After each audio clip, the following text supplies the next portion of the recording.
Premiera filmu odbyła się w Teatrze Słowackiego na tej samej scenie, na której była prapremiera Stanisława Wyspiańskiego w 1901 roku.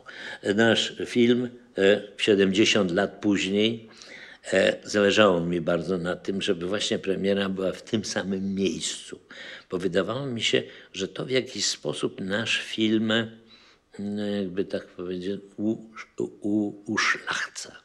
Nie uszlachetnia, tylko robi go, proszę. Kiedyś widzieliście tu przedstawienie, a teraz zobaczcie kino w tym samym miejscu.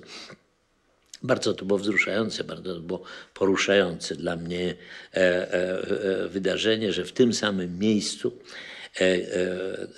ten sam utwór nagle w innej zupełnie filmowym kształcie wydziera się, że tak powiem, w nasze życie. I film ten wdarł się nie tylko w życie naszej elity, ale to był film bardzo masowo oglądany. Także ktoś obliczył, że w ciągu 3 miesięcy eksploatacji Wesela film ten obejrzało więcej widzów niż od 1901 roku do premiery w 70 latach filmu. Ktoś obliczył, w ilu teatrach, na ilu scenach, jak długo wesele było grane, przeliczył ilość widzów i doszedł do wniosku, że te 3 miesiące eksploatacji filmu dały większą widownię niż tych 70 lat. Dlaczego o tym mówię? Nie, żeby się przechwalać, tylko żeby powiedzieć, że tu kryje się być może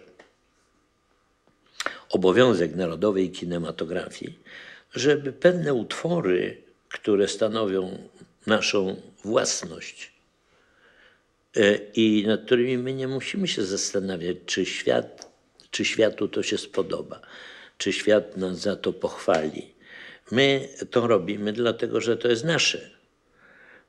I Wesele weszło dzięki filmowi bardziej w świadomość, że tak powiem, społeczeństwa, niż jeżeli by, a ciągle będzie grany w teatrze, bo to oczywiście używano też takiego argumentu, że jak zrobię film, to już nikt nie będzie nigdy tego robił w teatrze. Oczywiście to jest nieprawda, Wesele co pewien czas pojawia się w teatrze, no ale ten film zdobył olbrzymią widownię i zaistniał, tym bardziej, że był wielokrotnie powracał do telewizji, no i stał się jakby własnością większej części społeczeństwa, niż gdyby pozostał na teatralnej scenie. Także myślę, że to było istotne, no bo w jakimś sensie moje spotkanie najpierw z Weselem, potem z Ziemią Obiecaną dało mi przekonanie, że mogę sięgnąć i po takie utwory jak Pan Tadeusz czy Zemsta, które, że tak powiem, są jednymi z ostatnich moich filmów.